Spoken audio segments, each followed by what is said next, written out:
Hello friends, welcome to I exam B. I am Sushil Lagade, ex manager Reserve Bank of India. आज 29 अगस्त है और 2 दिन के बाद 31 अगस्त को सेबी ग्रेड ए का फेज़ 2 का एग्ज़ाम है। और जैसे जैसे एग्ज़ाम पास आने लगता है ना, थोड़ी एंग्जाइटी बढ़ जाती है, हमें नींद नहीं आती है, पढ़ाई करने का मन नहीं करता है। और अभी रिसेंटली ना काफ़ी सारे मैसेज आए कि सर अभी कितना स्कोर टारगेट करें, क्या करें, कितने मार्क्स होने चाहिए। तो यहाँ पे ना ज़्यादा टाइम नहीं लूँगा मैं आपका, 5 6 7 मिनट ही लूँगा मैक्सिमम। यहाँ पर देखो क्या है ना, हमें एक्चुअली कैसे पता चलेगा यार मुझे कितने मार्क्स मिलेंगे। तो एक दो तीन यहाँ पे मैं आपको टिप्स देता हूँ, वो आपको फॉलो करना है। और ये जो पैटर्न है, फाइनल स्कोर कैसे होता है, जो आपका फेज़ 2 है, 1/3 मार्क इंग्लिश के, 2/3 मार्क आपके फेज़ 2 के, ये बनेगा आपका 100 आउट ऑफ स्कोर। उसका कितना कट ऑफ था मैं आपको बता दूंगा। फिर उसको हम 85% कन्वर्ट करेंगे और इंटरव्यू होगा आपका 15 मार्क का। तो आपका जो फाइनल स्कोर बनेगा वो फिर से आउट ऑफ 100 बनेगा। यानी कि फेज़ 2 का जो स्कोर है, कट ऑफ आप देखेंगे वो भी आउट ऑफ 100 है और आपका जो फाइनल स्कोर है वो भी आउट ऑफ 100 है। तो ये मैं कुछ स्कोर लेके आपको बताऊंगा एक्सप्लेन करने के लिए, और एग्जाम में आपको क्या करना है वो भी मैं आपको यहाँ पे बताऊंगा। तो कितना स्कोर होना चाहिए ये हम सिर्फ देखते हैं, लेकिन हमारे हाथ में नहीं होता है। लेकिन एग्जाम में हमें क्या ख्याल रखना है वो हम यहाँ पे देखेंगे। चलो यहाँ पे वीडियो स्टार्ट करते हैं। तो ये आपको पैटर्न तो पता होगा कि यहाँ पे किस तरीके से, जैसे वेटेज जो है आपका 1/3 वेटेज है पेपर 1 का, 2/3 वेटेज है पेपर 2 का। और ये जो है ये लॉ के लिए, हमारे लिए नहीं है, हमारे जनरलिस्ट के लिए। अभी मैं जनरलिस्ट की बात करूँ, लॉ कैंडिडेट भी होंगे तो आप ये देख सकते हैं। तो आपका जो इंटरव्यू है जनरलिस्ट का वो आउट ऑफ 15 मार्क्स होगा, ठीक है। और जनरली वहाँ पर क्या है, देखो इंटरव्यू में क्या होगा कैसे होगा हमारा कोई आइडिया नहीं है, इसलिए मैंने यहाँ पर जो मतलब जो सैंपल लिया है उसमें मैंने इंटरव्यू में कम मार्क्स पकड़े हैं।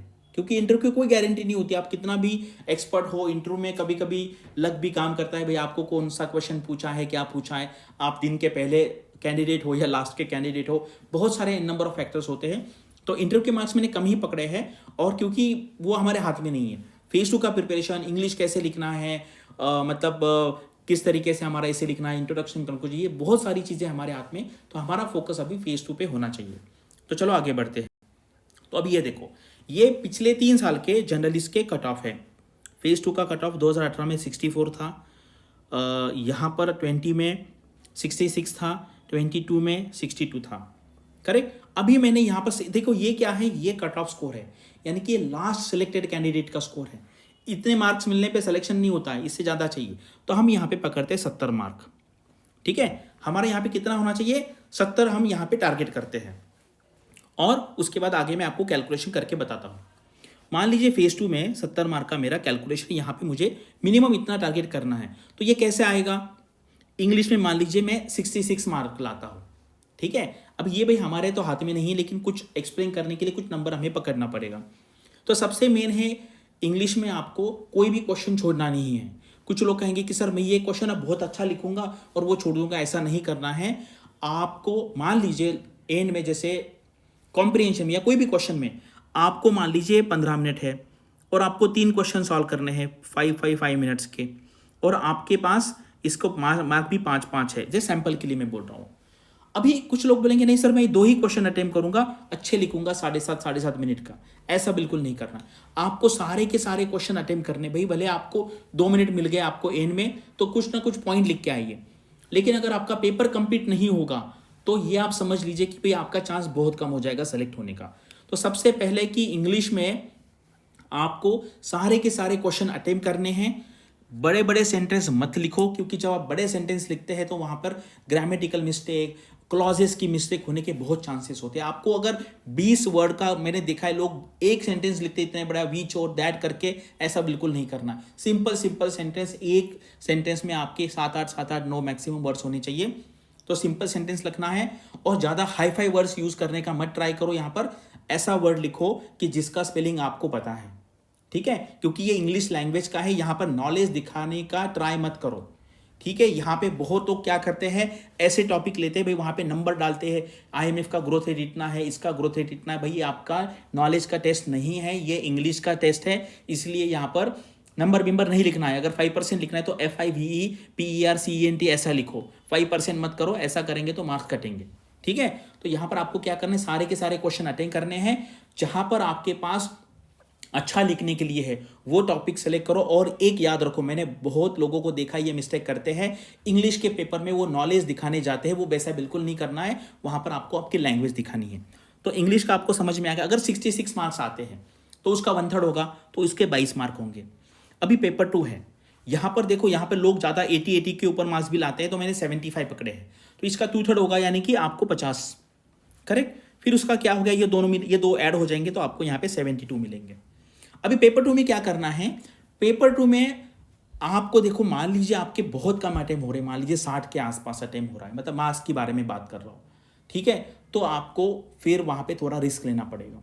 और यहाँ पर क्या है, इस टाइम क्या है, क्वेश्चन ज़्यादा है, क्वेश्चन ज़्यादा है, तो उसकी डिफिकल्टी लेवल इतनी नहीं आएगी। जब इनिशियली जब हमने देखा कि भाई वहाँ पर आइडिया नहीं था ना कि 50 क्वेश्चन रहेंगे, 100 रहेंगे, अगर 50 रहते तो डिफिकल्टी लेवल बहुत बढ़ जाती, लेकिन अभी क्या है, अभी बहुत ज़्यादा क्वेश्चन रहने वाले हैं, तो यानी कि यहाँ पर क्या है, डिफिकल्टी लेवल इतनी ज़्यादा नहीं रहेगी, आपको अटेम्प्ट बहुत ज़्यादा करना पड़ेगा, थोड़ा रिस्क तो लेना पड़ेगा। बिल्कुल भी ब्लैंक मत मारिए कि भाई 5 में से एक भी ऑप्शन नहीं पता, ऐसा ब्लैंक मत मारिए, लेकिन 2 में है तो मारिए, 3 में है तो भी मारिए, ठीक है। 3 में का मतलब क्या है, देखो मैं ये एक्सप्लेन कर, बहुत लोगों को समझ में नहीं आता।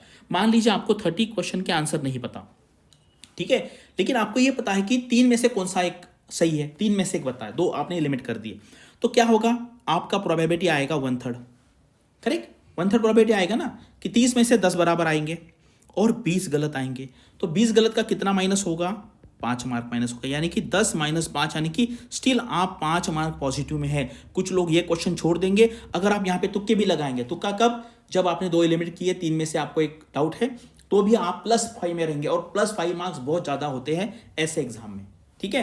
तो आपको यहाँ पर मैक्सिमम क्वेश्चन अटेम्प्ट करने का ट्राई करना है, और अभी भी आपके पास टाइम है। अगर कुछ टॉपिक आपने फुल्ली छोड़ दिया है तो भाई कुछ ना कुछ पढ़ लीजिए, उसके एटलीस्ट 10, 12, 15 MCQ देख लीजिए, ठीक है। तो यहाँ पर ज़्यादा अटेम्प्ट करना बहुत इंपॉर्टेंट है, करेक्ट। बिल्कुल भी ब्लैंक, अगर कुछ भी नहीं पता तो वो मत मारिए तुक्का, लेकिन अगर 3 में डाउट है तो मुझे लगता है आपको कोई ना कोई एक यहाँ पे टिक करना पड़ेगा। मैंने आपको यहाँ पे विद प्रूफ यहाँ पे मैथमेटिकली एक्सप्लेन किया है, आपका नुकसान नहीं होगा। अगर आप छोड़ देंगे तो ये 5 मार्क आपके चले जाएंगे, ठीक है। तो ये 75 का कितना हुआ, 20 हुआ, यानी कि 72।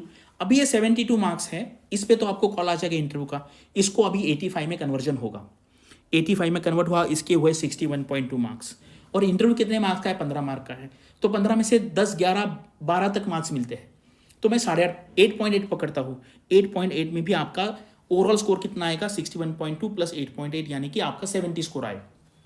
लास्ट ईयर का कट ऑफ कितना है, फाइनल का 64 है, यानी कि अगर मान लीजिए हमने यहाँ पे थोड़ा ज़्यादा अगर पकड़ा है एक्सपेक्टेशन, उससे हर पेपर में 2-4 मार्क भी कम आ जाएंगे, इंटरव्यू में भी 1-2 मार्क कम आ जाएंगे, तो भी आपका इतना स्कोर बनेगा, ठीक है। तो ये स्कोर का कैलकुलेशन हमें नहीं पता है, लेकिन मैंने आपको एक्सप्लेन करने के लिए ये बताया कि इंग्लिश में मैंने जो टिप्स दिया है वो आपको फॉलो करना है, और पेपर 2 में आपको मैक्सिमम क्वेश्चन अटेम्प्ट करने हैं। जो बिल्कुल भी नहीं आता वो तुक्का छोड़ देना है, लेकिन जहाँ पे 2 में डाउट है, 3 में डाउट है, वो आपको करने हैं। इस तरीके से ये 3 साल के हैं। अब कितना कट ऑफ आएगा ये हमें पता नहीं, किस पे डिपेंड रहता है, डिफिकल्टी लेवल पे डिपेंड रहता है, आपकी पढ़ाई कितनी की उस लेवल पे डिपेंड रहता है। तो ये मैंने आपको एक पूरा सिनारियो एक्सप्लेन किया है, क्योंकि कुछ लोगों को ये भी पता नहीं है कि भाई ये 0.85 × 1/3 + पेपर 1 + 2/3 × पेपर 2, और फिर वो 15 मार्क आपका इंटरव्यू का। तो ये पूरा है, यहाँ पे बिल्कुल भी डरना नहीं है, आराम से पेपर सॉल्व करना है, क्वेश्चन अच्छे से पढ़ना है, ऑप्शंस देखने हैं, ठीक है।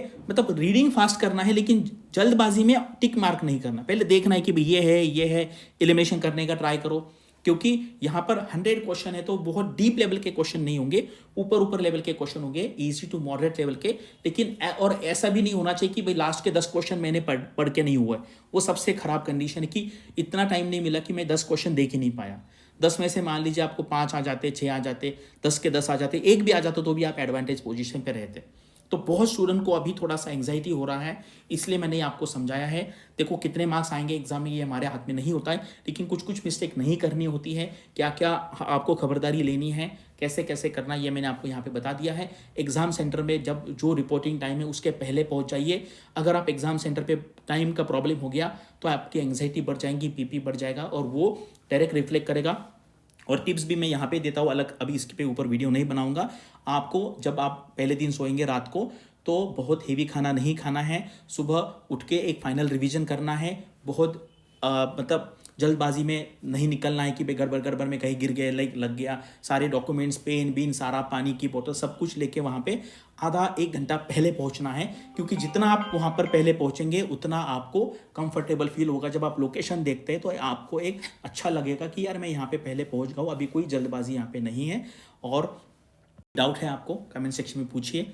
एंड मतलब क्या बोलते हैं, जो आपका श्रद्धा स्थान है उसका आशीर्वाद लीजिए, मम्मी पापा का आशीर्वाद लीजिए और फुल कॉन्फिडेंस से आपको ये एग्ज़ाम दीजिए। कोई भी डाउट है कमेंट सेक्शन में मुझे पूछिए।